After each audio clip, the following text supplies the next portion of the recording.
Welcome to Kulanjiappa IAS academy. Friends, இந்த வீடியோவில் பிப்ரவரி 24ஆம் தேதியிலிருந்து 29ஆம் தேதி இருக்கிற கரண்ட் அஃபேர்ஸ் எல்லாமே பார்க்க போகிறோம். சரி, வாங்க பார்க்கலாம். ஃப்ரெண்ட்ஸ், இந்த வீடியோடைய நோட்ஸ் எல்லாமே கீழே பிடிஎஃபாக டிஸ்கிரிப்ஷனில் கொடுத்துருக்கோம். அது எல்லாமே கிளிக் பண்ணி டவுன்லோட் பண்ணி வச்சிங்க. அப்புறம் நம்ம டெலிகிராம் குரூப் லிங்க்மே கீழே டிஸ்கிரிப்ஷனில் கொடுத்துருக்கோம். அதுலேயுமே கிளிக் பண்ணி ஜாயின் பண்ணிங்க. ஓகே, சரி வாங்க பார்க்கலாம். ஃபஸ்ட்டு, கேன்ஸ் சர்வதேச திரைப்பட விழா எங்கு நடைபெற உள்ளது? இதற்கான ஆன்சர் பிரான்ஸ். இது ரொம்ப முக்கியமான ஒரு கொஸ்டின். முதல்ல, திரைப்பட விழா அப்படின்னா என்ன அப்படின்னா ஒரு வாரம் அல்லது இரண்டு வாரங்கள் பார்த்தீங்கன்னா நிறைய திரைப்படங்களை திரையிடுவாங்க. நீங்கள் ஒரு வாய்ப்பு கிடச்சிச்சு அப்படின்னா கண்டிப்பாக இதை அட்டன் பண்ணுங்கள், நல்லாயிருக்கும். நம்ம சென்னையில் கூட இது நடைபெறுது. அதே மாதிரி நம்ம இந்தியாவில் கோவாவில் கூட நடைபெறுது. எப்படின்னா, இப்போ காலையில் ஒரு 10 மணிக்கு ஒரு படம் போடுறாங்க அப்படின்னா, அப்புறம் அந்த படம் முடியும் போது அந்த படத்துடைய இயக்குனர், அதுக்கப்புறம் ப்ரொடியூசர், இவங்க எல்லாருமே வருவாங்க. நம்ம அவங்கக்கிட்ட பேசலாம், எதனால் இந்த மாதிரி ஒரு சீன் வச்சுருந்தீங்க, இந்த படம் ரொம்பவே சூப்பராக இருந்துச்சு, இந்த மாதிரி எல்லாமே நம்ம பேசலாம். இது முடிந்த உடனே மதியானம் இன்னொரு திரைப்படம் போடுவாங்க. அது முடிந்த உடனே மறுபடியும் அந்த படத்துடைய இயக்குனர், அதுக்கப்புறம் தயாரிப்பாளர் எல்லாமே வருவாங்க. அதுக்கப்புறம் ஈவினிங், நைட் இந்த மாதிரி எல்லாமே படம் போட்டே இருப்பாங்க. இதே மாதிரி பார்த்தீங்க அப்படின்னா ஒரு வாரம் முழுவதுமே நடைபெறும். நிறைய நிகழ்ச்சிகள் நடைபெறும். ரொம்பவே சூப்பராக இருக்கும். ஓகேவா? நீங்கள் ஒரு திரைப்பட லவராக இருக்கிறீங்க அப்படின்னா கண்டிப்பாக இது உங்கள் வாழ்நாளில் ஒரு நாளாவது நீங்கள் ஒரு முறையாவது நீங்கள் அனுபவிக்கணும். ஓகே, இப்போ பாருங்கள், நம்ம இதை பற்றி பார்க்கலாம். இந்த கேன்ஸ் சர்வதேச திரைப்பட விழா அப்படிங்கிறது உலக அளவில் ரொம்ப ரொம்ப பிரபலமானது. இது ஒவ்வொரு ஆண்டும் பிரான்ஸில் நடைபெறும். பிரான்ஸில் ஒரு இடத்துடைய பேர் தான் கேன்ஸ் அப்படிங்கிறது. அங்கே நடைபெறனால தான் இது கேன்ஸ் சர்வதேச திரைப்பட விழா அப்படின்னு சொல்கிறாங்க. இந்த ஆண்டு 77வது சர்வதேச கேன்ஸ் திரைப்பட விழா நடைபெறுது. இது மே 14ஆம் தேதியிலிருந்து 25ஆம் தேதி வரைக்கும் நடைபெறுது. இதில் என்ன சிறப்பு அப்படின்னா, நம்ம இந்தியாவை சேர்ந்த ஒரு ஒளிப்பதிவாளர் சந்தோஷ் சிவன் அப்படிங்கிறவர், அவருக்கு ஒரு விருது வழங்கியிருக்காங்க, விருது அறிவிச்சிருக்காங்க. அது என்ன விருது அப்படின்னா பியரி ஆங்குனெக்ஸ் அவார்டு அப்படிங்கிற அவார்டு. இது எதற்காக அப்படின்னா சிறந்த ஒளிப்பதிப்பாளர்களுக்கு கொடுக்குற ஒரு விருது. ஓகே, அப்படி பார்க்கும்போது இந்த விருது பெறுற முதல் இந்தியர் இவர் தான். ஓகே, இப்போது இந்த மாதிரி வெளிநாடுகளில் தானே திரைப்பட விழா நடைபெறுது, நம்ம நாட்டில் எங்கேயாவது நடைபெறுதா அப்படின்னா ஆமாம், ஒவ்வொரு ஆண்டும் கோவாவில் நடைபெறுது. இந்த ஆண்டு 55வது இன்டர்நேஷனல் ஃபிலிம் ஃபெஸ்டிவல் இது கோவாவில் நடைபெற போகுது. இந்த ஆண்டு நவம்பர் 20ஆம் தேதியிலிருந்து 28ஆம் தேதி வரைக்கும் நடைபெற போகுது. ஓகே, அடுத்தது பாருங்க. கூட்டுறவுத்துறைக்காக உலகின் மிகப்பெரிய தானிய சேமிப்பு திட்டம் எந்த நாட்டில் தொடங்கப்பட்டது? இதற்கான ஆன்சர் இந்தியா. இப்போ கோஆபரேட்டிவ் செக்டார், கூட்டுறவுத்துறை இருக்குல்ல, அங்கே பார்த்தீங்க அப்படின்னா தானியங்கள் எல்லாமே சேமிப்பாங்க. அப்படி பார்க்கும்போது உலகத்திலேயே இந்த மாதிரி கூட்டுறவுத்துறைக்காக மிகப்பெரிய தானிய சேமிப்பு திட்டத்தை நம்ம நாடு தான் தொடங்கியிருக்கோம். ஓகே, இதில் அடுத்த 5 ஆண்டுகளில் 700 லட்சம் டன் சேமிப்பு திறன் கொண்டதாக நம்ம இந்தியாவில் இருக்கிற கூட்டுறவுத்துறையை மாற்றணும் அப்படிங்கிற ஒரு இலக்கு வச்சுருக்கோம். இதற்காக ரூபாய் 1.25 லட்சம் கோடி நம்ம காசு ஒதுக்கீடு பண்ணியிருக்கோம். ஓகே, நம்முடைய மத்திய அரசு பண்ணியிருக்காங்க. இந்த திட்டத்தில் ஆயிரக்கணக்கான சேமிப்பு கிடங்களை கட்டுவாங்க. அடுத்தது ரொம்ப ரொம்ப முக்கியமான ஒரு கொஸ்டின், ஆனால் கொஞ்சம் கஷ்டமான கொஸ்டின். புதிய குற்றவியல் நடைமுறை சட்டங்கள் எப்போது முதல் நடைமுறைக்கு வரும்? இதற்கான ஆன்சர் 1 ஜூலை 2024. இந்த ஆண்டு ஜூலை 1ஆம் தேதியிலிருந்து புதிதாக கொண்டு வந்த இந்த குற்றவியல் நடைமுறை சட்டங்கள் நடைமுறைக்கு வரும். ஓகே, ஏற்கனவே பார்த்தீங்க அப்படின்னா 1860 இந்திய தண்டனை சட்டம் அப்படிங்கிற ஒன்று கொண்டு வந்தாங்க. அதோடைய பேரை இப்போ மாற்றிருக்காங்க. என்னன்னு மாற்றிருக்காங்க? பாரதிய நியாய சன்ஹிதா அப்படின்ற மாதிரி மாற்றிருக்காங்க. இதில் இங்கிலீஷில் இருக்கு. இந்தியன் பீனல் கோட் 1860 அப்படின்னு இருந்ததை பாரதிய நியாய சன்ஹிதா அப்படின்ற மாதிரி மாற்றிருக்காங்க. அதே மாதிரி குற்றவியல் நடைமுறை சட்டம் 1898 அப்படின்னு இருந்ததை பாரதிய நாகரிக் சுரக்ஷா சன்ஹிதா அப்படின்ற மாதிரி பேர் மாற்றம் பண்ணியிருக்காங்க. அதே மாதிரி பார்த்தீங்க அப்படின்னா இந்திய சாட்சிய சட்டம், இதோடைய பேரை பாரதிய சாட்சி அதிநியம் அப்படின்ற மாதிரி பேர் மாற்றம் பண்ணியிருக்காங்க. இதில் பாருங்க, நம்ம எக்ஸாமில் எப்படி கேட்கலாம் அப்படின்னா 3 ஆப்ஷன் கொடுத்து பொறுத்துங்க அந்த மாதிரி கேட்டுடலாம். இப்போ எக்ஸாம்பிள் பார்த்தீங்க அப்படின்னா இந்திய சாட்சி சட்டம் அப்படிங்கிறது பாரதிய சாட்சி அதிநியம், அது கூட நம்ம பொருத்த வேண்டியிருக்கும். இல்லை இதுலேயுமே சாட்சி இருக்குது, அதே மாதிரி இதுலேயுமே சாட்சி இருக்குது. இது நமக்கு ஈஸியாகவே ஞாபகம் இருக்கலாம். ஆனால் இந்த ரெண்டுமே நமக்கு அவ்வளோ சீக்கிரம் ஞாபகம் இருக்காது. அதனால் கண்டிப்பாக இந்த ரெண்டையுமே படிங்க. ஓகே, இதில் வெறும் பேர் மாற்றம் மட்டும்தான் பண்ணியிருக்காங்களா அப்படின்னா அப்படி கிடையாது. நிறைய விஷயங்கள் மாற்றிருக்காங்க, நிறைய விஷயங்கள் சேர்த்துருக்காங்க, நிறைய விஷயங்கள் நீக்கியிருக்காங்க. இப்போ எடுத்துக்காட்டு பார்த்தீங்க அப்படின்னா நம்ம இதுவரைக்கும் பயங்கரவாதம் அப்படின்னு சொல்லியிருக்கோம். ஆனால் இதெல்லாம் பண்ணாதான் பயங்கரவாதி அப்படிங்கிறதுக்கான ஒரு ப்ராப்பரான டெஃபினிஷன் இல்லை. ஆனால் இப்போ தான் பார்த்தீங்க அப்படின்னா இந்த பாரதிய நியாய சன்ஹிதா இருக்குல்ல, அதில் பார்த்தீங்கன்னா முதலாக பயங்கரவாதம் அப்படிங்கிற சொல்லுக்கு விளக்கம் கொடுத்துருக்காங்க. ஓகே, இதுவுமே முக்கியமான பாயிண்ட் தான். அடுத்தது, அம்ருத் பாரத் ரயில் நிலையம் திட்டம் எதற்கானது? இதற்கான ஆன்சர் ரயில் நிலையங்கள் மேம்பாடு. பிப்ரவரி 2023 ஆண்டு நம்முடைய பிரதமர் மோடி இந்த திட்டத்தை தொடங்கி வைத்தாங்க. இது என்ன அப்படின்னா, நம்ம இந்தியாவில் இருக்கிற ரயில் நிலையங்கள் எல்லாமே ரொம்பவே மாடர்னாக மாற்றிடணும், ரொம்பவே நவீனமாக மாற்றணும் அப்படிங்கிறதுக்காக தான் இந்த திட்டம். இந்தியாவில் இருக்கிற எல்லாத்தையுமே இதன் கீழே மாற்ற போகிறதில்ல. 1000க்கும் மேற்பட்ட நிறைய ரயில்வே ஸ்டேஷன்ஸ் வந்து மாற்ற போகிறாங்க. ஓகே, இப்போது அதன் அடிப்படையில் ஏற்கனவே சில ரயில்வே நிலையங்களை நவீனமாக மாற்றிட்டாங்க. இப்போ இந்த பிப்ரவரி மாதம் பார்த்தீங்க அப்படின்னா பிரதமர் மோடி 550 ரயில் நிலைய மேம்பாட்டிற்காக அடிக்கல் நாட்டியிருக்காரு. மத்திய ரயில்வே துறை அமைச்சர் யார் அப்படின்னா அஸ்வினி வைஷ்ணவ் அப்படிங்கிறவர். நம்ம எக்ஸாம் வர போகிறனால எல்லா மத்திய அமைச்சர்களுடைய பேரை நம்ம தெரிஞ்சுக்கணும். அதே மாதிரி எல்லா மாநிலத்துடைய சிஎம், கவர்னர் இவங்க பேர் எல்லாமே நம்ம தெரிஞ்சுக்கணும். அடுத்தது, இது ரொம்ப முக்கியமான கொஸ்டின். இந்தியாவின் நீளமான கேபிள் பாலம் எங்கு தொடங்கி வைக்கப்பட்டது? இதற்கான ஆன்சர் குஜராத். இந்த பிக்சரில் நீங்கள் பார்க்குறீங்கல்ல, இதுதான் நம்ம இந்தியாவிலேயே மிக நீளமான கேபிள் பாலம். இதோடைய பேர் சுதர்சன் சேது அப்படிங்கிறது. இது எந்தெந்த பகுதிகளை இணைக்குது அப்படின்னா, குஜராத்தில் துவாரகா அப்படிங்கிற ஒரு மாவட்டம் இருக்குது. அங்கே பார்த்தீங்க அப்படின்னா பேட் துவாரகா அப்படிங்கிற ஒரு தீவு இருக்குது. அதையும் குஜராத்தில் இருக்கிற ஓகா அப்படிங்கிற பகுதியுமே இது இணைக்குது. சரியா? இப்போ இந்த பாலம் அரபிக்கடலில் அமைந்திருக்கு. குஜராத்துடைய முதல்வர் பூபேந்திர பட்டேல் அப்படிங்கிறவர், குஜராத்துடைய ஆளுநர் ஆச்சாரிய தேவ்ராத் அப்படிங்கிறவர். ஓகே, இப்போ குஜராத்துடைய முதல்வர் வந்து பூபேந்திர பட்டேல் தானே. இதே நம்ம மத்திய சுற்றுச்சூழல் துறை அமைச்சர் யார் அப்படின்னா பூபேந்தர் யாதவ். ஓகே, அதில் கன்ஃபியூஸ் ஆயிடாதுங்க. சரி, அடுத்தது, வந்தாரா என்ற மிகப்பெரிய வனவிலங்குகள் மறுவாழ்வு மையம் எங்கு அமைய உள்ளது? இதற்கான ஆன்சர் ஜாம்நகர். இப்போ பார்த்தீங்க அப்படின்னா ஜாம்நகர் அப்படிங்கிறது குஜராத்தில் இருக்குது. இங்கே 3000 ஏக்கர் பரப்பளவில் ஒரு மிகப்பெரிய வனவிலங்குகள் மறுவாழ்வு மையம் அமைக்க போகிறோம் அப்படின்னு ஆனந்த் அம்பானி அறிவிச்சிருக்காரு. முகேஷ் அம்பானியுடைய மகன் தான் இவர். ஓகேவா? இது எதற்கானது அப்படின்னா விலங்குகளை மீட்கிறது, அதுக்கப்புறம் அதை பாதுகாப்பாக வச்சுக்கணும் அப்படிங்கிறதுக்காக மிகப்பெரிய அளவில் இதை வந்து தொடங்க போகிறாங்க. ஓகே, இதுதான் உலகத்திலே மிகப்பெரியது அப்படின்ற மாதிரி கூட சில நியூஸ் பேப்பரில் சொல்கிறாங்க. ஓகே, அடுத்தது, இது முக்கியமானது. இந்தியாவின் முதல் பசுமை ஹைட்ரஜன் உள்நாட்டு கப்பல் எங்கு பயன்படுத்தப்பட உள்ளது? இதற்கான ஆன்சர் வாரணாசி. இப்போ தூத்துக்குடியில் ஒரு நிகழ்ச்சியில் நம்முடைய பிரதமர் மோடி ஒரு பசுமை ஹைட்ரஜன் வைத்து இயங்கக்கூடிய ஒரு கப்பலை உருவாக்கியிருக்காங்க. இந்த பிக்சரில் பார்க்குறீங்கல்ல, இதுதான் இந்த கப்பல். ஓகே, இது பார்த்தீங்க அப்படின்னா நம்ம இந்தியாவிலேயே முதலாக உள்நாட்டு பயன்பாட்டிற்காக இந்த மாதிரி பசுமை ஹைட்ரஜனால் இயங்குகிற ஒரு கப்பலை உருவாக்கியிருக்காங்க. ஓகேவா? இதில் பாருங்கள், இது தூத்துக்குடியில் ஒரு விழாவில் நம்முடைய பிரதமர் மோடி அறிமுகம் படுத்தியிருந்தார். ஆனாலுமே இதை எங்கே பயன்படுத்த போகிறாங்க அப்படின்னா உத்தரப்பிரதேசத்தில் வாரணாசி இருக்குல்ல, வாரணாசியில் இருக்கிற உள்நாட்டு நீரோடைகளில் தான் இதை பயன்படுத்த போகிறாங்க. ஓகேவா? இது 24 மீட்டர் நீளம் கொண்டது, 50 பேர் பயணிக்க முடியும். இந்த பாயிண்ட் கேட்க மாட்டாங்க. இதனால் ஆண்டுக்கு 400 மெகாட்டன் கார்பன் வந்து குறைக்கப்படுது. ஏன் அப்படின்னா பசுமை ஹைட்ரஜனால் இயங்கும் போது எந்த ஒரு பொல்யூஷனும் மாசுபாடு தான் வெளியில் வராது. ஓகே, அப்போ அதுக்காக தான் இந்த மாதிரி ஒரு விஷயத்த பண்ணுறாங்க.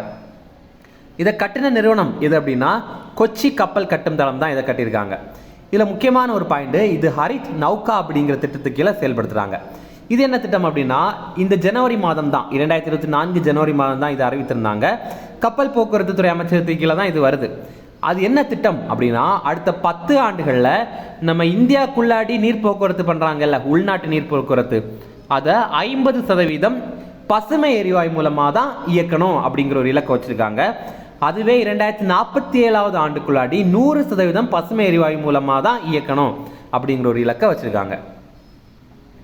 அடுத்தது, ககன்யான் திட்டத்திற்கு எத்தனை வீரர்கள் தேர்வு செய்யப்பட்டனர்? இதற்கான ஆன்சர் 4. ரொம்ப ரொம்ப முக்கியமான ஒரு கொஸ்டின் இது. நம்ம இந்தியாவுடைய ஒரு கனவு திட்டம் அப்படின்னு கூட சொல்லலாம் இந்த ககன்யான் திட்டம். இதில் விண்ணுக்கு போகிறதுக்காக 4 பேரை தேர்வு பண்ணியிருக்காங்க. யாரெல்லாம் அவங்க அப்படிங்கிறத முக்கியமாக நம்ம தெரிஞ்சுக்கணும். பிரசாந்த் பாலகிருஷ்ணன் நாயர், அதுக்கப்புறம் தமிழ்நாடை சேர்ந்த அஜித் கிருஷ்ணன், இவர் தமிழ்நாடை சேர்ந்தவர் அப்படிங்கிறதுனால இவருடைய பேர் ரொம்ப முக்கியமானது. அதுக்கப்புறம் அங்கத் பிரதாப், அடுத்தது சுபான்ஷு சுக்லா, இவங்க எல்லாருமே நம்ம இந்திய விமானப்படையை சேர்ந்த வீரர்கள். அங்கேருந்து தான் ஆட்களை வந்து தேர்வு பண்ணியிருக்காங்க. இவங்களை இந்தியாலேயும் பயிற்சி வழங்கியிருக்காங்க, அதே மாதிரி ரஷ்ய உதவியிலையும் இவங்களுக்கு பயிற்சி கொடுத்துருக்காங்க. இவங்களுடைய பேர் எல்லாமே நம்முடைய பிரதமர் மோடி விக்ரம் சாராபாய் விண்வெளி மையம் திருவனந்தபுரத்தில் இருக்குல்ல, அங்கே அவர் அறிவிச்சிருந்தார். ஓகே, இந்த ககன்யான் திட்டத்தை பற்றி நம்ம தெளிவாக பார்க்கலாம். இந்த ககன்யான் திட்டம் 2025 ஆண்டு செயல்படுத்தப்படும் அப்படின்னு நம்ம எதிர்பார்க்குறோம். இது என்ன திட்டம் அப்படின்னா, இந்திய விண்வெளி வீரர்களை விண்ணுக்கு அழைத்து செல்லணும் அப்படிங்கிறதுக்கான ஒரு திட்டம் தான். ஓகே, இதில் எங்கே அழைத்து போகிறாங்க அப்படின்னா 400 கிலோமீட்டர் தொலைவு சுற்றுவட்ட பாதையில் ஒரு 3 நாட்கள் அவங்கள பத்திரமா வச்சுட்டு அவங்கள வச்சு சில ஆராய்ச்சிகள் எல்லாம் பண்ணிட்டு மறுபடியும் அவங்கள பூமிக்கு கூட்டிகிட்டு வர போகிறாங்க. இதற்காக முன்னோட்டமாக வயோமித்ரா அப்படிங்கிற ஒரு பெண் ரோபோவை உருவாக்கியிருக்காங்க. முதல்லையே மனிதர்கள் அனுப்ப முடியாதுல்ல, அதனால மனிதர்களை மாதிரியே கேரக்டர் இருக்கிற ஒரு பெண் ரோபோவை உருவாக்கி அனுப்பி வைக்க போகிறாங்க. அது பார்த்ததுக்கப்புறம் ஓகே, அந்த ரோபோவுடைய உடலில் இந்த மாதிரி எல்லாம் பாதிப்புகள் ஏற்பட்டிருக்கு அப்படிங்கிறத ஆராய்ச்சி பண்ணதுக்கப்புறம் மனிதர்களை அனுப்புவாங்க. சரி, நம்ம இந்தியாவிலிருந்து விண்ணுக்கு சென்ற முதல் ஆள் யார் அப்படின்னா ராகேஷ் சர்மா. 1984 ஆண்டே அவர் போயிருந்தார். ஆனால் அவர் ரஷ்யாவுடைய சோயூஸ் விண்கலம் மூலமாக சென்றிருந்தார். ஓகே, அடுத்தது உலகின் முதல் வேத கடிகாரம் எங்கு அமைக்கப்பட்டது? இதற்கான ஆன்சர் மத்திய பிரதேசம்.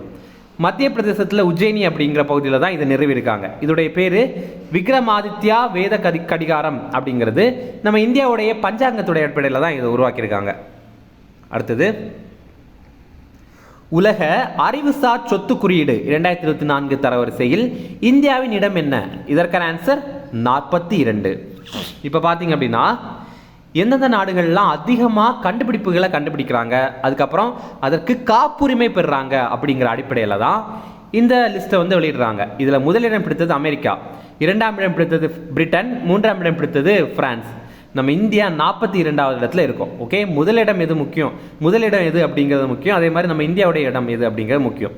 இந்த ரிப்போர்ட்டை வெளியிட்ட அமைப்பு அமெரிக்காவை சேர்ந்த யூஎஸ் சேம்பர் ஆஃப் காமர்ஸ் அப்படிங்கிற அமைப்பு. அதுக்கப்புறம் முக்கியமான ஒரு நியமனம், இதை பற்றி பார்க்கலாம். லோக்பால் அமைப்பின் தலைவராக நியமனம் செய்யப்பட்டவர் யார்? இதற்கான ஆன்சர் ஏஎம் கான்வில்கர். லோக்பால் அப்படிங்கிறது முக்கியமான ஒரு அமைப்பு. நம்ம மத்திய அரசு சார்பில் இப்போ நம்முடைய பிரதமர் மோடி அல்லது அமைச்சர்கள்லாம் இருக்காங்கல்ல, அவங்களே ஏதாவது தப்பு பண்ணாங்க, ஊழல் சம்பந்தமான புகார்களில் அவங்க மேலே ஊழல் சம்பந்தமான ஒரு புகார் வருது அப்படின்னா அதை விசாரிக்கிற உரிமை யாருக்கு இருக்குது அப்படின்னா லோக்பாலுக்கு தான் இருக்குது. அந்த லோக்பாலுடைய தலைவராக ஏஎம் கான்வில்கர் அப்படிங்கிறத நியமனம் பண்ணியிருக்காங்க. ஏஎம் கான்வில்கர் இவருடைய முழு பேர் அஜய் மாணிக்ராவ் கான்வில்கர் அப்படிங்கிறது. இவர் உச்சநீதிமன்றத்துடைய முன்னாள் நீதிபதியாக இருந்திருக்காரு. இவரை நியமனம் பண்ணுறது எப்போவுமே லோக்பாலுடைய தலைவரை நியமனம் பண்ணுறது யார் அப்படின்னா குடியரசுத் தலைவர். இதுக்கு முன்னாடி பினாக்கி கோஷ் அப்படிங்கிறவர் தான் தலைவராக இருந்தார். அவர் 2022 ஆண்டிலேயே ஓய்வு பெற்றுட்டார். இப்போ தான் அடுத்த ஒரு நிரந்தரமான தலைவரை தேர்வு பண்ணியிருக்காங்க. ஓகே, லோக்பால் அமைப்பு 2019 ஆண்டே உருவாக்கியிருந்தாங்க. நம்முடைய மத்திய அரசு அதிகாரிகள் ஏதாவது ஊழல் புகார்களில் ஈடுபட்டாங்க அப்படின்னா அதை விசாரிப்பாங்க. ஓகே, இதில் பாருங்கள், இந்த லோக்பாலுக்கு உறுப்பினர்களையுமே நியமனம் பண்ணியிருக்காங்க. இதில் நீதித்துறை சார்ந்த உறுப்பினர்களையும் நியமிப்பாங்க, அதே மாதிரி நீதித்துறை சாராத உறுப்பினர்களையும் நியமிப்பாங்க. அப்படி பார்க்கும்போது நீதித்துறை சார்ந்த உறுப்பினர்கள் அப்படின்னு பார்க்கும்போது முன்னாள் நீதிபதிகளான லிங்கப்ப நாராயண சுவாமி, சஞ்சய் யாதவ், ரித்துராஜ் அவஸ்தி இவங்க 3 பேரையுமே தேர்வு பண்ணியிருக்காங்க. அதே மாதிரி நீதித்துறை சாராத உறுப்பினர்கள் அப்படின்னு பார்க்கும்போது சுஷில் சந்திரா, பங்கஜ் குமார், அதுக்கப்புறம் அஜய் திர்கே இவங்க எல்லாரையுமே தேர்வு பண்ணியிருக்காங்க. ஓகே, இதில் ரொம்ப ரொம்ப முக்கியமானது இந்த தலைவருடைய பேர் தான். சரிங்களா, இனி தமிழ்நாடு சம்பந்தமான சில கரண்ட் அஃபேர்ஸ் பார்க்கலாம். இதுவுமே முக்கியமானது தான். யுமாஜின் என்ற தகவல் தொழில்நுட்ப மாநாடு தற்போது எங்கு நடைபெற்றது? இதற்கான ஆன்சர் சென்னை. சென்னையில் இப்போது ஒரு மாநாடு நடைபெற்றிருக்கு. அதோடைய பேர் யுமாஜின் அப்படிங்கிறது. சென்னையில் நந்தம்பாக்கத்தில் தான் நடைபெற்றது. இது என்ன அப்படின்னா ஐடி சம்பந்தமான ஒரு மாநாடு. நம்முடைய தமிழக அரசு சார்பில் இது நடத்தியிருந்தாங்க. ஏற்கனவே நம்ம தமிழ்நாடு பட்ஜெட்டில் என்ன சொல்லியிருந்தாங்க அப்படின்னா சென்னை உட்பட ஒரு 1000 இடங்களில் இலவச வைஃபை வசதி வழங்க போகிறோம் அப்படின்ற மாதிரி சொல்லியிருக்காங்க. அதே மாதிரி இப்போ சென்னையில் பார்த்தீங்க அப்படின்னா 500 இடங்களில் இலவச வைஃபை நம்முடைய முதல்வர் ஸ்டாலின் தொடங்கி வச்சிருக்காங்க. அடுத்தது வின்ஃபாஸ்ட் நிறுவனம் எங்கு மின்சார கார் உற்பத்தி செய்ய அடிக்கல் நாட்டியது? இதற்கான ஆன்சர் தூத்துக்குடி.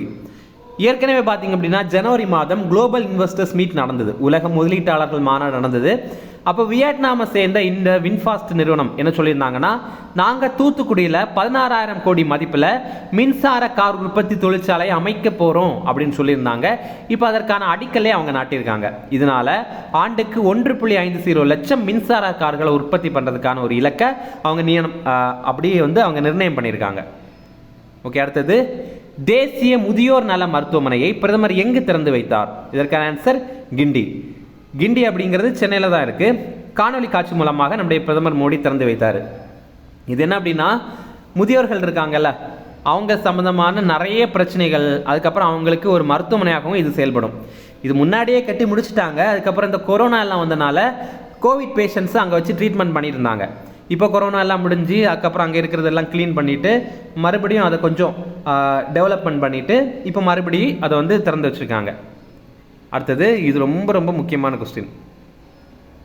குலசேகரன் பட்டினம் ஏவுதளம் எந்த மாவட்டத்தில் அமைந்துள்ளது? இதற்கான ஆன்சர் தூத்துக்குடி. இப்போ பார்த்தீங்க அப்படின்னா குலசேகரன் பட்டினம் அப்படிங்கிற ஒரு ஏவுதளத்தை உருவாக்கிட்டு இருக்காங்க. இது எங்கே இருக்குது அப்படின்னா தூத்துக்குடியில் தான் இருக்குது. இப்போ இதில் ரீசெண்டாக ரோஹிணி அப்படிங்கிற ராக்கெட்டை ஏவிருந்தாங்க.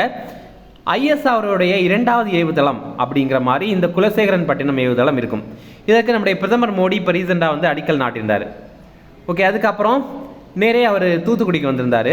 சரி, தூத்துக்குடியில் பார்த்தீங்க அப்படின்னா இந்த வஉசி போர்ட் இருக்குல்ல, வஉசி போர்ட் இருக்குல்ல, அதுக்கு வந்திருந்தார். அங்கே இந்தியாவுடைய முதல் பசுமை ஹைட்ரஜன் எரிவாயு உற்பத்தி மையம் அது அமைக்கப்படும் அப்படின்னு பிரதமர் சொல்லியிருந்தார்.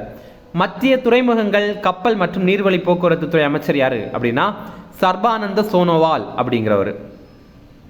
அடுத்தது, தமிழக அரசு சார்பில் களஞ்சியம் செயலி யாருக்காக தொடங்கப்பட்டது? இதற்கான ஆன்சர் அரசு பணியாளர்கள். இப்போ அரசு பணியாளர்கள் அவங்களுடைய லீவ் எல்லாம் இருக்குல்ல, லீவு இது மாதிரி சில அரசு சம்பந்தமான சேவைகளை அவங்க பெறணும் அப்படிங்கிறதுக்காக தான் இந்த களஞ்சியம் அப்படிங்கிற ஒரு செயலியை இன்ட்ரோடியூஸ் பண்ணியிருந்தாங்க. இது அரசு பணியாளர்கள் மற்றும் ஓய்வூதியர்களுக்கான சுய சேவைகளுக்கான கைபேசி செயலி. இது நம்ம தமிழ்நாடு அரசு சார்பில் தான், அதாவது இது சென்ட்ரல் கவர்மெண்ட் எம்ப்ளாயிஸுக்கு கிடையாது, ஸ்டேட் கவர்மெண்ட் எம்ப்ளாயிஸுக்கு தான். ஓகே, அடுத்தது ரொம்ப ரொம்ப முக்கியமான ஒரு கொஸ்டின். தமிழ்நாடு காலநிலை உச்சி மாநாடு 2.0 எங்கு நடைபெற்றது? இதற்கான ஆன்சர் சென்னை. இதில் பார்த்தீங்கன்னா சென்னையில் கிண்டி இருக்குல்ல, அங்கே பார்த்தீங்க அப்படின்னா தமிழ்நாடு காலநிலை உச்சி மாநாடு இப்போ நடைபெற்றது. இதில் அவங்க ஒரு வார்த்தை சொல்லியிருக்காங்க, என்ன அப்படின்னா இந்த ஆண்டு 10 லட்சம் மரக்கன்றுகள் நம்ம தமிழ்நாட்டில் நட போகிறோம் அப்படின்னு சொல்லியிருக்காங்க. அதுக்கப்புறம் ஏற்கனவே இருக்கிற சில இயற்கை சம்பந்தமான திட்டங்களை பற்றி அவங்க பேசியிருக்காங்க. இயற்கையை பாதுகாக்கிற சம்பந்தமான திட்டத்தை பற்றி சொல்லியிருக்காங்க. மீண்டும் மஞ்சப்பை திட்டம் அப்படிங்கிறது 2021 ஆண்டில் டிசம்பர் 23ஆம் தேதி நம்முடைய தமிழக அரசு வந்து கொண்டு வந்திருந்தாங்க. அதுக்கப்புறம் தமிழ்நாடு காலநிலை மாற்ற இயக்கம் இதை டிசம்பர் 2022 ஆண்டு தொடங்கியிருந்தாங்க. அதுக்கப்புறம் பார்த்தீங்க அப்படின்னா Tamil Nadu endangered species conservation fund அப்படிங்கிற ஒரு ஃபண்டை வந்து இந்த பிப்ரவரி மாதம் ஸ்டார்ட் பண்ணாங்க. இது என்ன அப்படின்னா நம்ம தமிழ்நாட்டில் இருக்கிற அழிந்து வர்ற உயிரினங்கள் இருக்குல்ல, அதை காக்கிறதுக்காக 50 கோடி ரூபாய் வந்து ஒதுக்கீடு பண்ணியிருக்காங்க. இந்த பிக்சரில் நீங்கள் ஒரு தவளையை பார்க்குறீங்கல்ல கீழே, அதோடைய பேர் பர்பிள் ஃப்ராக் அப்படிங்கிறது. இது மேற்கு தொடர்ச்சி மலை பகுதியில், ஆனைமலை பகுதியில் இருக்குது. ஓகேவா, இது டைனோசர் காலத்திலேருந்தே இருக்குது இந்த மாதிரி ஒரு இனம் அப்படிங்கிற மாதிரி சொல்கிறாங்க. அதை மெயினாக பாதுகாக்கணும் அப்படின்ற மாதிரி சொல்கிறாங்க. இப்போ எக்ஸாமில் எந்த மாதிரி கேட்கலாம் அப்படின்னா இந்த ஊதா தவளை, அதாவது பர்பிள் ஃப்ராக் இருக்குல்ல, இது எந்த பகுதியில் காணப்படும் அப்படின்னு கேட்கலாம். மேற்கு தொடர்ச்சி மலையில் ஆனைமலை பகுதியில் தான் இது இருக்குது. ஓகேவா, இது டைனோசர் காலத்திலேருந்தே இருக்குது. ஓகே, இப்போது அதே மாதிரி பார்த்தீங்க அப்படின்னா தமிழ்நாட்டிலிருந்து தமிழ்நாடு பசுமை இல்ல வாயுக்கள் இருப்பு மற்றும் பூஜ்ஜிய மாற்றத்திற்கான பாதைகள் அப்படிங்கிற ஒரு ரிப்போர்ட்டை வெளியிட்டிருக்காங்க. இங்கிலீஷில் இந்த ரிப்போர்ட்டுடைய பேர் Tamil Nadu green house case inventory and pathway for net zero transition report அப்படிங்கிறது. இந்த மாதிரி ஒரு ரிப்போர்ட்டை வெளியிட்ட முதல் மாநிலம் எது அப்படின்னா தமிழ்நாடு தான். இது பாருங்கள், ரொம்ப சூப்பரான ஒரு விஷயம். இது வரைக்கும் நம்ம இந்தியாவிலேருந்து எந்தெந்த இடங்கள்லேருந்து எவ்வளோ பொல்யூஷன் வந்திருக்கு, எவ்வளோ மாசுபாடு வந்திருக்கு அப்படிங்கிற மாதிரி ரிப்போர்ட் எல்லாமே வெளியிட்டிருக்கோம். இந்த தொழிற்சாலைகள்லேருந்து இவ்வளோ மாசுபாடு வந்திருக்கு, அதுக்கப்புறம் வாகனங்கள்லேருந்து இவ்வளோ மாசுபாடு வந்திருக்கு அப்படின்னு இந்திய அளவில் வந்து நிறைய ரிப்போர்ட்லாம் வெளியிட்டிருக்காங்க. ஆனால் இது வரைக்கும் எந்த ஒரு மாநிலமும் எங்கள் மாநிலத்துக்குள்ளாடி இருந்து இவ்வளோ வந்திருக்கு அப்படிங்கிறத வெளியிட்டதே கிடையாது. ஆனால் முதலாக நம்ம தமிழ்நாடு தான் அந்த மாதிரி ஒன்று வெளியிடுறாங்க. அவங்க என்ன சொல்கிறாங்க அப்படின்னா 2005 ஆண்டுலேருந்து 2019 ஆண்டு வரைக்கும் நம்ம தமிழ்நாட்டில் இந்த பசுமை குடி வாயுக்கள் இருக்குல்ல, அது எவ்வளோ வெளியில் வந்திருக்கு அப்படிங்கிறதுக்கான ரிப்போர்ட் தான் இது. இதில் 2019 மட்டும் நீங்கள் பார்த்தீங்க அப்படின்னா பசுமை குடி வாயுக்களுடைய அளவில் 77% ஆற்றல் துறையின் மூலமாக தான் வெளியாகுது. அதாவது இந்த எனர்ஜி செக்டார் இருக்குல்ல, கரண்ட் உற்பத்தி பண்ணுறது, இந்த மாதிரி செக்டார் மூலமாக தான் நம்ம தமிழ்நாட்டிலேருந்து வெளியில் வந்த இந்த க்ரீன் ஹவுஸ் பசுமை இல்ல வாயுக்கள் இருக்குல்ல, அது 77%, முக்கால்வாசி அதுலேருந்து தான் வந்திருக்கு அப்படின்ற மாதிரி சொல்கிறாங்க. ஓகே, அடுத்தது பிற மாநிலங்கள் சம்பந்தமான கரண்ட் அஃபேர்ஸ் பார்க்கலாம். இஸ்லாமிய திருமணங்கள் விவகாரத்து பதிவு சட்டம் 1935 தற்போது எந்த மாநிலத்தில் ரத்து செய்யப்பட்டது? இதற்கான ஆன்சர் அஸ்ஸாம். ஏற்கனவே பார்த்தீங்க அப்படின்னா இஸ்லாமிய திருமணங்கள் விவகாரத்து பதிவு சட்டம் 1935 அப்படிங்கிறது அஸ்ஸாமில் செயல்பாட்டில் இருந்துச்சு. இப்போ அதை ரத்து பண்ணுறதற்காக அஸ்ஸாம் மாநில அமைச்சரவை ஒப்புதல் வழங்கியிருக்காங்க. எதற்காக இப்படி பண்ணுறாங்க அப்படின்னா, நம்ம இந்தியாவில் பார்த்தீங்க அப்படின்னா பெண்களுக்கான திருமண வயது 18, ஆண்களுக்கான திருமண வயது 21. இது அங்கீகரிக்கப்பட்ட திருமண வயது. ஆனால் அஸ்ஸாமில் எல்லாம் பார்த்தீங்க அப்படின்னா ரொம்ப சின்ன சின்ன வயதிலேயே வந்து திருமணம் பண்ணி வைக்கிறாங்க. அப்போ அதற்காக என்ன பண்ணுறாங்க அப்படின்னா இந்த மாதிரி இந்த ஒரு சட்டத்தை ரத்து பண்ணுறாங்க. ஓகே, இதன் மூலமாக அஸ்ஸாமில் திருமண வயதிற்கு முன்னாடி திருமணம் தடுக்கப்படும். அஸ்ஸாமுடைய முதல்வர் ஹிமந்த பிஸ்வ சர்மா அப்படிங்கிறவர், அஸ்ஸாமுடைய ஆளுநர் குலாப் சந்த் கட்டாரியா அப்படிங்கிறவர். அஸ்ஸாம் ஒரு இலக்கு வச்சிருக்காங்க. என்ன அப்படின்னா குழந்தை திருமணம் இல்லாத அஸ்ஸாமா 2026 ஆண்டுக்குள்ளாடி அஸ்ஸாமை மாற்றணும் அப்படிங்கிறது. உங்களுக்கான கேள்வி, அஸ்ஸாமுடைய தலைநகர் எது அப்படிங்கிறத கமெண்ட்ஸில் சொல்லுங்கள். அடுத்தது, நமோ ஷேத்காரி மகா சன்மன் நிதி என்பது எந்த மாநிலத்தில் செயல்படுத்தப்படும் திட்டம்? இதற்கான ஆன்சர் மகாராஷ்டிரா. என்ன அப்படின்னா ஏற்கனவே பிரதான் மந்திரி கிசான் சம்மன் நிதி அப்படிங்கிற ஒரு திட்டத்தை பற்றி நம்ம கேள்விப்பட்டிருப்போம். இது என்ன அப்படின்னா ஒவ்வொரு ஆண்டும் விவசாயிகளுக்கு 6000 ரூபாய் நம்முடைய மத்திய அரசு சார்பில் கொடுப்பாங்க. அதே மாதிரி நமோ ஷேத்காரி மகா சன்மன் நிதி அப்படிங்கிறது மகாராஷ்டிராவில் செயல்படுத்துகிற ஒரு திட்டம். இதுலேயுமே 6000 ரூபாய் வந்து கொடுப்பாங்க. அப்போ மகாராஷ்டிரா விவசாயிக்கு ஒவ்வொரு ஆண்டும் 12000 ரூபாய் கிடைக்கும். இனி வேர்ல்டு உலகம் சம்பந்தமான சில கரண்ட் அஃபேர்ஸ் பார்க்கலாம். நிலவில் தரையிறங்கிய முதல் தனியார் விண்கலம் எது? இதற்கான ஆன்சர் ஒடிஷியஸ். இப்போ பார்த்தீங்க அப்படின்னா நம்ம நிலவுக்கு வந்து நிறைய விண்கலம் அனுப்பியிருப்போம். நம்ம கூட பார்த்தீங்க அப்படின்னா விக்ரம் லேண்டர்லாம் அனுப்பியிருந்தோம்ல. அதே மாதிரி பார்த்தீங்க அப்படின்னா முதன் முதலாக ஒரு தனியார் அமைப்பு ஒரு விண்கலத்தை அனுப்பியிருக்காங்க. அதோடைய பேர் என்ன அப்படின்னா ஒடிசியஸ் அப்படிங்கிறது. அமெரிக்காவை சேர்ந்த இன்ஸ்டிடியூட் மிஷின்ஸ் அப்படிங்கிற ஒரு நிறுவனம் தான் இதை நிலவுக்கு அனுப்பியிருக்காங்க. நம்ம இதை ஏற்கனவே கரண்ட் அஃபேர்ஸில் பார்த்துருப்போம். ஆனால் இது இப்போ எதனால் மறுபடியும் பார்க்குறோம் அப்படின்னா இப்போ தான் அது நிலவுடைய தென் துருவத்தில் தரையிறங்கியிருக்கு. அதனால தான் 1972 ஆண்டுக்கு அப்புறம் நிலவில் தரையிறங்குற அமெரிக்காவுடைய விண்கலம் இதுதான். ஏன்னா அதுக்கப்புறத்துலேருந்து இது வரைக்கும் அமெரிக்காவிலேருந்தே எந்த ஒரு விண்கலத்தையும் அவங்க அனுப்பலை. 1972 கடைசி அப்பல்லோ 17 அப்படிங்கிற விண்கலத்தை அனுப்பியிருந்தாங்க. நீல் ஆம்ஸ்ட்ராங் வந்து அமெரிக்காவிலேருந்து நிலவுக்கு போயிருப்பார்ல. அப்படி போன எந்த ஆண்டு அப்படின்னா 1969 அப்புறம் அப்பல்லோ 11 அப்படிங்கிற விண்கலம் மூலமாக போயிருப்பார். இது கூட ஒரு எக்ஸாம்பிள் கேட்டிருந்தாங்க. என்ன அப்படின்னா நிலவில் மனிதனை தரையிறக்கின முதல் விண்கலம் இருக்குல்ல, அதோடைய பேர் எது அப்படின்ற மாதிரி கேட்டிருந்தாங்க. அந்த திட்டத்துடைய பேரே அப்பல்லோ 11 தான். அடுத்தது, உலக வர்த்தக அமைப்பின் 13வது அமைச்சர்கள் மாநாடு எங்கு நடைபெற்றது? இதற்கான ஆன்சர் அபுதாபி. அபுதாபி அப்படிங்கிறது ஐக்கிய அரபு அமீரகத்துடைய தலைநகர். இங்கே இந்த பிப்ரவரி 26 மார்ச் 2 வரைக்கும் உலக வர்த்தக அமைப்புடைய 13வது அமைச்சர்கள் மாநாடு நடைபெற்றது. நம்ம மத்திய வர்த்தக மற்றும் தொழில்துறை அமைச்சர் யார் அப்படின்னா பியூஷ் கோயல். அவர் இந்தியா சார்பில் கலந்து கொண்டார். உலக வர்த்தக அமைப்பு இது எப்போ உருவாக்கியிருந்தாங்க அப்படின்னா 1995 ஆண்டு தான் உருவாக்கியிருந்தாங்க. ஜனவரி 1 உருவாக்கியிருந்தாங்க. இது கூட எக்ஸாமில் கேட்டிருந்தாங்க எந்த ஆண்டு உருவாக்கியிருந்தாங்க அப்படின்னு. இதோடைய ஹெட் குவார்ட்டர்ஸ் எங்கே இருக்குது அப்படின்னா சுவிட்சர்லாந்து நாட்டுடைய ஜெனீவா நகரில் இருக்குது. அதுக்கப்புறம் பாருங்க, இந்தியாவுடைய சில இலக்குகள் எந்தெந்த ஆண்டுக்குள்ளாடி எது நம்ம செயல்படுத்தி முடிக்கணும் அப்படிங்கிற இலக்குகள் அப்படிங்கிற முதல்ல ஜல் ஜீவன் திட்டம்.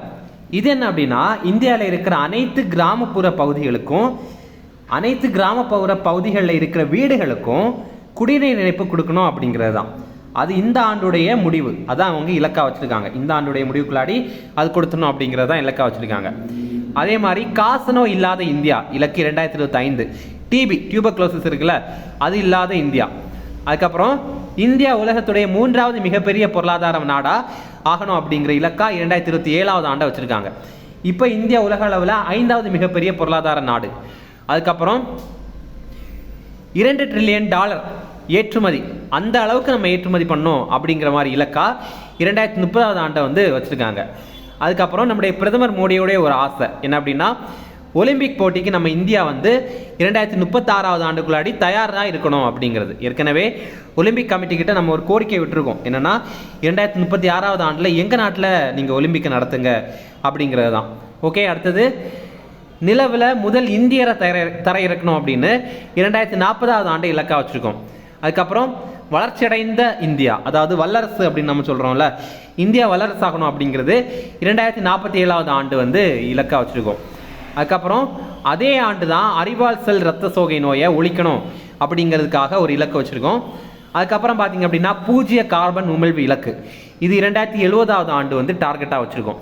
ஓகே, 2070 ஆண்டுக்கு அப்புறத்துலேருந்து நம்ம இந்தியாவிலேருந்து எந்த ஒரு கார்பனும் வெளியில் வராது, வாகனங்கள்லேருந்து வராது, தொழிற்சாலைகள்லேருந்து வராது, அந்த மாதிரி ஒரு இலக்காக வச்சுருக்கோம். அதுக்கு அடுத்தது எக்ஸசைஸ் சிலது இருக்குது, அதை பற்றி பார்க்கலாம். எக்ஸசைஸ் தர்மா கார்டியன், எந்த ஒரு பயிற்சியை நம்ம பார்க்கும்போது 3 விஷயங்கள் நோட் பண்ணோம். முதல்ல அது எந்த 2 நாடுகளுக்கு இடையில் நடைபெற்றது அப்படிங்கிற பார்க்கணும். இது இந்தியாவுக்கும் ஜப்பானுக்கு இடையில் நடைபெற்றது. இரண்டாவது, இது என்ன வகையான பயிற்சி அப்படிங்கிற நோட் பண்ணோம். இது ஒரு இராணுவ பயிற்சி. மூன்றாவது, இது எங்கே நடைபெற்றது அப்படிங்கிற நோட் பண்ணோம். இது ராஜஸ்தானில் மகாஜன் துப்பாக்கி சுடும் பயிற்சி மையத்தில் தான் நடைபெற்றது. அடுத்தது தோஸ்தி அப்படிங்கிற ஒரு பயிற்சி, தோஸ்தி 16 அப்படிங்கிற பயிற்சி. இது எந்தெந்த நாடுகள் இணைந்து நடத்துகிறாங்க அப்படின்னா இந்தியா, இலங்கை, மாலத்தீவு, இந்த 3மே சேர்ந்து நடத்துகிறாங்க. இதில் பார்வையாளராக ஒரு நாடு கலந்துக்கிறாங்க. அது எது அப்படின்னா வங்காளதேசம். இது என்ன வகையான பயிற்சி அப்படின்னா இது ஒரு கடலோர காவல்படை பயிற்சி. இது எங்கே நடைபெற்றது அப்படின்னா இது மாலத்தீவுகளில் தான் நடைபெற்றது. அடுத்தது ஒருத்தர் இறந்திருக்காரு, அவர் யார் அப்படிங்கிற பார்க்கலாம். பிரபல ஹிந்தி மொழி கசல் பாடகரான பங்கஜ் உதாஸ் அப்படிங்கிறவர் மரணம் அடைந்துட்டார். இவர் குஜராத்தை சேர்ந்தவர். ஓகே, அடுத்தது சில ஷார்ட் நியூஸ் ரிஃபரன்ஸ், அதையுமே பார்க்கலாம். சி விஜில் செயலியில் தேர்தல் புகார்களை தெரிவிக்கலாம் அப்படின்னு நம்முடைய தலைமை தேர்தல் ஆணையரான ராஜீவ்குமார் வந்து சொல்லியிருந்தார். சி விஜில் அப்படிங்கிறது 2018 ஆண்டு தொடங்கப்பட்ட ஒரு செயலி. இதில் நம்ம தேர்தல் சம்பந்தமான புகார்கள், அதாவது இவங்க வந்து பணம் தராங்க, இல்லை அப்படின்னா இந்த மாதிரி ஒரு வாகனம் இங்கேருந்து பணம் எடுத்துகிட்டு போகுது, இந்த மாதிரி எல்லாமே நம்ம வந்து கம்ப்ளைண்ட் பண்ணலாம். அவங்க 100 நிமிடங்களே நடவடிக்கை எடுத்துருவாங்க. அடுத்தது இது பாருங்க, தேசிய புள்ளியியல் அலுவலகம், நேஷனல் சாம்பிள் சர்வே ஆஃபீஸ், அவங்க ஒரு ரிப்போர்ட் வெளியிட்டிருக்காங்க. என்னன்னா 2022 ஆகஸ்ட்லேருந்து 2023 ஜூலை வரைக்கும் ஒரு ஆய்வு பண்ணியிருக்காங்க. என்னென்னா குடும்ப நுகர்வோர் செலவுன்னு ஆய்வு தான் அந்த ஆய்வு. ஒவ்வொரு குடும்பத்துக்கும் எவ்வளோ செலவாகுது ஒவ்வொரு மாதம் அப்படிங்கிறது தான். இதில் பார்த்தீங்கன்னா தனிநபர் மாதாந்திர குடும்ப செலவு, இப்போ ஒரு குடும்பம் இருக்குது அப்படின்னா 2011-12 அவங்களுக்கு ஒரு மாதம் எவ்வளோ செலவாயிருக்கு அப்படின்னா நகர்ப்புறங்களில் இருந்தாங்க அப்படின்னா 2630 ரூபா செலவாயிருக்கு. அதுவே 2022-23 பார்த்தீங்கன்னா 6459 ரூபா செலவாயிருக்கு. அதுவே கிராமப்புறங்களில் அதே டைமில் 2012-12 பார்த்தீங்கன்னா 1430 ரூபா செலவாயிருக்கு. 2022-23 3773 ரூபா வந்து செலவாயிருக்கு. ஓகே, கிட்டத்தட்ட இது 2 மடங்காக அதிகரிச்சிருக்குல்ல, அதுதான். ஆனால் செலவு இப்படி ஆயிருக்கு, செலவு வந்து 2 மடங்காக அதிகரிச்சிருக்கு. ஆனால் வருமானம் வந்து 2 மடங்காக அதிகரிச்சிருக்கு அப்படின்னா இல்லை. நகர்ப்புறங்களில் 1.3 மடங்காக தான் அதிகரிச்சிருக்கு. அதே மாதிரி கிராமப்புறங்களில் 1.4 மடங்காக தான் உயர்ந்திருக்கு. ஒரு நாள் செலவு அப்படின்னு பார்க்கும்போது இப்போ எப்படி இருக்குது அப்படின்னா கிராமப்புறத்தில் ஒரு பணக்காரர் ஒரு நாள் 350 ரூபா செலவு பண்ணுறாரு, ஏழை ஒருத்தங்க 46 ரூபா செலவு பண்ணுறாங்க. நகர்ப்புறம் அப்படின்னு பார்க்கும்போது பணக்காரர் ஒருத்தங்க ஒரு நாளே 695 ரூபா செலவு பண்ணுறாங்க. ஓகேவா, ஏழைகள் பார்த்திங்க அப்படின்னா ஒரு நாள் வந்து 67 ரூபா தான் செலவு பண்ணுறாங்க. அதிகமாக செலவு செய்கிற மாநிலம் எது அப்படின்னா சிக்கிம். ரொம்பவே குறைவாக செலவு செய்கிற மாநிலம் எது அப்படின்னா சத்தீஸ்கர். நம்ம தமிழ்நாடுடைய செலவு எவ்வளோ அப்படின்னா இப்போ ஒரு மாதம் நகர்ப்புறத்தில் சிட்டியில் பார்த்தீங்கன்னா 7630 ரூபா ஒரு குடும்பம் வந்து செலவு பண்ணுறாங்க. கிராமப்புறத்தில் ஒரு குடும்பம் 5310 ரூபா வந்து செலவு பண்ணுறாங்க. இப்போது அடுத்தது பாரத் டெக்ஸ் 2024 அப்படிங்கிற ஜவுளி கண்காட்சி இப்போ டெல்லியில் நடந்தது. இதில் அவங்க ஒரு வார்த்தையை சொல்லியிருந்தாங்க, என்னென்னா கஸ்தூரி காட்டன் பாரத் அப்படிங்கிற வார்த்தை. இது 2023 ஆண்டு கொண்டு வந்தாங்க. இது ஒரு பிராண்ட் நேம், அதாவது நமக்கு வந்து இந்த ஆலன் சோலே இந்த மாதிரி எல்லாமே ஆடைகளுடைய பிராண்டெல்லாம் இருக்குல்ல, அதே மாதிரி கஸ்தூரி காட்டன் அப்படிங்கிற ஒரு பிராண்ட் நேம். இது நம்ம மத்திய அரசு தொடங்கின ஒரு பிராண்டு. இது என்ன அப்படின்னா இந்தியாவிலேருந்து உலக அளவில் விற்பனை பண்ணுற மிகப்பெரிய, அதாவது சிறந்த ஒரு பருத்தி பேர். ஓகேவா, இப்போ நீங்கள் அமெரிக்காவில் இருக்கிறீங்க, அங்கே நீங்கள் பார்க்குறீங்க இதில் கஸ்தூரி காட்டன் அப்படின்னு பார்த்தீங்க அப்படின்னா ஓஹோ இது நம்ம இந்தியாவிலேருந்து தான் விற்பனை பண்ணியிருக்காங்க அப்படிங்கிற நீங்கள் தெரிஞ்சுக்கலாம். ஓகே, அடுத்தது மரியம் நவாஸ் இவங்க பாகிஸ்தானுடைய பஞ்சாப் மாகாணத்துடைய முதல்வராக பதவியேற்றாங்க. நமக்கு இந்தியாவில் மாநிலங்கள் இருக்கிற மாதிரி பாகிஸ்தானில் வந்து மாகாணங்கள் இருக்குது. அப்படி பார்க்கும்போது பாகிஸ்தானில் மாகாண முதல்வராகிற முதல் பெண் இவங்க தான். இதுக்கு முன்னாடி பிரதமராக இருந்த நவாஸ் ஷெரீப் அவங்களுடைய மகள் தான் இந்த மரியம் நவாஸ். அடுத்து பாருங்க, ஹாக் இந்தியா அமைப்புடைய முதல் தலைமை செயல் அதிகாரி யார் அப்படின்னா எலனா நார்மன் அப்படிங்கிறவங்க. இவங்க ஆஸ்திரேலியாவை சேர்ந்தவங்க. 13 ஆண்டுகளுக்கு முன்னாடியே இவங்களை வந்து சிஇஓவாக நியமனம் பண்ணிட்டாங்க. ஆனால் இப்போ அவங்க ராஜினாமா பண்ணிட்டாங்க. எதனால் அப்படின்னா ஒரு 3 மாதமாக அவங்களுக்கு சம்பள பாக்கி வந்து கொடுக்கல அப்படிங்கிறதுக்காக ராஜினாமா பண்ணிட்டாங்க. இவங்க சிஇஓ தான்.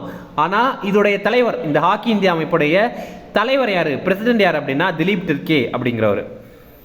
அடுத்தது இம்பார்ட்டன்ட் டேஸ் பார்த்தீங்க அப்படின்னா உலக அரசு சாரா அமைப்புகள் தினம் பிப்ரவரி 27 என்ஜிஓ அமைப்புன்னு நம்ம சொல்லுவோம்ல, அதுதான் நான் கவர்மெண்டல் ஆர்கனைசேஷன்.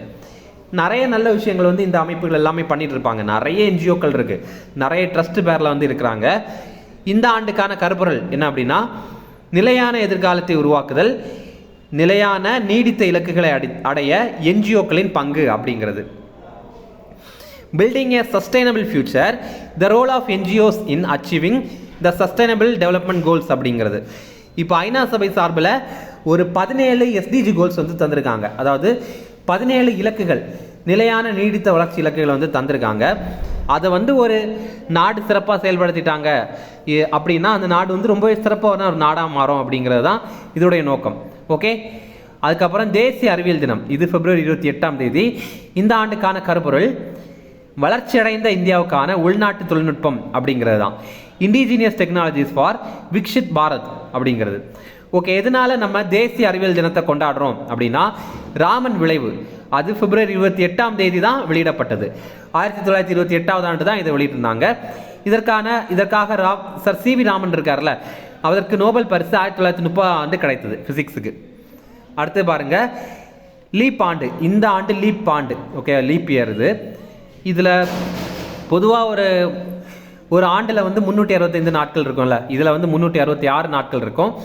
இதனால லீப் தினம் அப்படின்னா பிப்ரவரி 29 தான் லீப் தினம். ஓகே, எதனால இந்த மாதிரி ஒரு லீப் ஆண்டு வருது அப்படின்னா சூரியனை நம்ம பூமி சுற்றி வர்றதற்காக கரெக்டாக 365 நாட்கள் ஆகாது, 365 கூடவே ஒரு கால் நாட்கள் கூடவே ஆகிறோம். ஓகேவா? அப்போது இந்த கால் நாள் நீங்கள் 4 காலை சேர்த்திங்க அப்படின்னா ஒரு நாள் கிடைக்கும்ல. அப்படி பார்க்கும்போது 4 ஆண்டுகளுக்கு ஒரு முறை அதை வந்து கேலண்டரில் சேர்த்துக்கிறாங்க, அதை வந்து வருஷத்தில் சேர்த்துக்கிறாங்க. இது ஓகே, இப்போது இது ஓகே. ஆனால் டிசம்பர் 32 அப்படின்னு தானே அதை சேர்க்கணும். ஆனால் ஏன் இதை பிப்ரவரி 29 அப்படின்னு சேர்க்குறாங்கன்னா முன்னாடி ரோமுடைய அரசர் ஜூலியஸ் சீசர் இருக்கார்ல, அவருடைய ஆட்சி காலத்தில் ஜூலியன் நாட்காட்டி தான் இருந்துச்சு. அதில் பிப்ரவரி மாதம் தான் கடைசி மாதமாக இருந்துச்சு. அதில் வந்து இவங்க இதை சேர்த்துக்கிட்டாங்க. அடுத்தது லாஸ்ட்டாக பார்த்தீங்க அப்படின்னா அரிய வகை நோய்கள் தினம், இது பிப்ரவரி 29 சில நோய்கள் எல்லாம் பார்த்தீங்க அப்படின்னா ரொம்பவே அரியதாக இருக்கும். நம்ம கூட சில யூடியூப் ஷார்ட்ஸில் எல்லாம் பார்த்துருவோம்.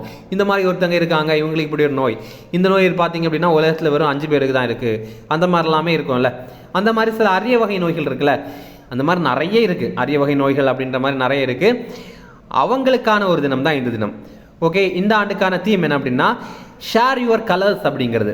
பொதுவாக கலர்ஸ் அப்படின்னா என்னதை சொல்லுவாங்க அப்படின்னா நம்ம வாழ்க்கையை தான் சொல்லுவாங்க. நம்ம உங்கள் வாழ்க்கையை நீங்கள் பகிர்ந்துக்குங்க அப்படின்ற மாதிரி தான் சொல்லுவாங்க. ஓகேவா ஃப்ரெண்ட்ஸ்? நம்ம குளஞ்சியப்பா ஐஏஎஸ் அகாடமியில் டிஎன்பிஎஸ்சி சம்மந்தமான பாடப்புத்தகங்கள் எல்லாமே இருக்குது. எல்லாமே தமிழில் இங்கிலீஷில் இருக்குது. எல்லாமே டிகிரி ஸ்டாண்டர்டில் இருக்குது. நீங்கள் இந்த புத்தகத்தை மொத்தமாக வாங்கணும் அப்படின்னா 5500 இதோடைய விலை இருந்துச்சு. ஆனால் இப்போ நீங்கள் 4400 வாங்கிக்கலாம். இது நீங்கள் வாங்கணும் அப்படின்னா ஸ்க்ரீனில் தெரியுற 2 நம்பருக்கு கால் பண்ணி பேசிக்கலாம். ஓகே, இந்த வீடியோ பிடிச்சிருந்தா நீங்கள் லைக் பண்ணுங்கள், நம்முடைய சேனலுக்கு சப்ஸ்கிரைப் பண்ணி வச்சுங்க, உங்களுடைய நண்பர்களுக்குமே இந்த வீடியோ ஷேர் பண்ணுங்கள். கண்டிப்பாக அவங்களுக்கு பயனுள்ளதாக இருக்கும். Okay, thank you.